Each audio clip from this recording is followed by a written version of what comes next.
കർക്കിടകത്തിൻ്റെ ഭാഗമായിട്ട് ദാഹം വെക്കാനുള്ള തയ്യാറെടുപ്പാട്ടോ ഇവിടെ. അപ്പോൾ അതെ ചേട്ടൻ കരിക്കൊക്കെ മേടിച്ചുകൊണ്ട് വന്നു, അതൊക്കെ വെച്ചു. അട ഏകദേശം തയ്യാറായിക്കൊണ്ടിരിക്കുന്നു. ഇവിടെ ചുട്ടടയാട്ടോ, അതാണ് ഇങ്ങനെ ഇരിക്കുന്നത്.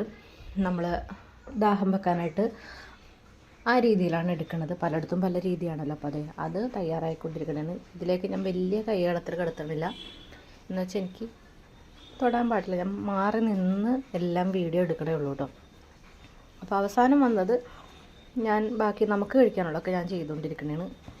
അപ്പോൾ അതേ ചേട്ടൻ വന്ന് കുളിയൊക്കെ കഴിഞ്ഞ് എല്ലാം റെഡി ആയിക്കൊണ്ടിരിക്കണേണ്. തൂശൻ്റെ വില വെച്ചു, അവൽ മലര് എല്ലാം മേടിച്ചു. ഞങ്ങൾക്ക് ഏകദേശം ഒരു രൂപ ഉള്ളായിരുന്നു.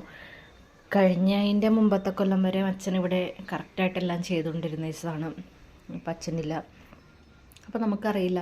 അച്ഛൻ്റെ ആദ്യത്തെ വാവ് ബലിയാണ്. അപ്പം ഞങ്ങൾ ഏകദേശം അച്ഛൻ ചെയ്ത രൂപമൊക്കെ മനസ്സിൽ കണ്ട് അങ്ങനെ ചെയ്തു. പക്ഷേ പറയാൻ പറ്റില്ല, എല്ലാം നല്ല ഭംഗിയായിട്ട് തന്നെ ചെയ്തു. അപ്പം അമ്മ പറയുകയും ചെയ്തായിരുന്നു, അച്ഛൻ ചെയ്യണതിനേക്കാളും നല്ല ഭംഗിയായിട്ട് തന്നെ ഈ പ്രാവശ്യം വന്നിട്ടുണ്ടെന്ന രീതിയിൽ. ഇത് കാണുമ്പോൾ നമുക്കൊരു സന്തോഷമാണല്ലോ. ഈ പഴയ രീതിയും ആചാരങ്ങളൊക്കെ നമ്മൾ ഫോളോ ചെയ്യുക എന്ന് കരുതിയ അച്ഛനും സന്തോഷിക്കാനുണ്ടാവും. ഇതൊക്കെ അച്ഛൻ ചെയ്യണ പോലെ തന്നെ അതിൻ്റെ തുടർച്ചയായിട്ട് ചെയ്തുകൊണ്ടിരിക്കണമെന്ന് പറഞ്ഞപ്പോൾ. അപ്പോൾ അത് കർപ്പൂരമൊക്കെ ഒഴിഞ്ഞ്, അപ്പോൾ ഇവരൊക്കെ ഇങ്ങനെ വെയിറ്റ് ചെയ്ത് നിൽക്കണേണ്. സാഗിതം ശ്രേയസ്സൊക്കെ ഇനി അടുത്തത് എന്താണ്.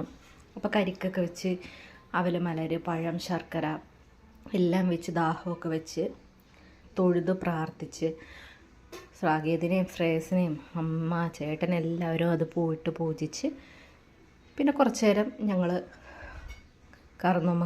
കാർന്നോന്മാർക്കായിട്ട് മാറ്റി വെച്ച് ഞങ്ങൾ മാറിയിരുന്നു.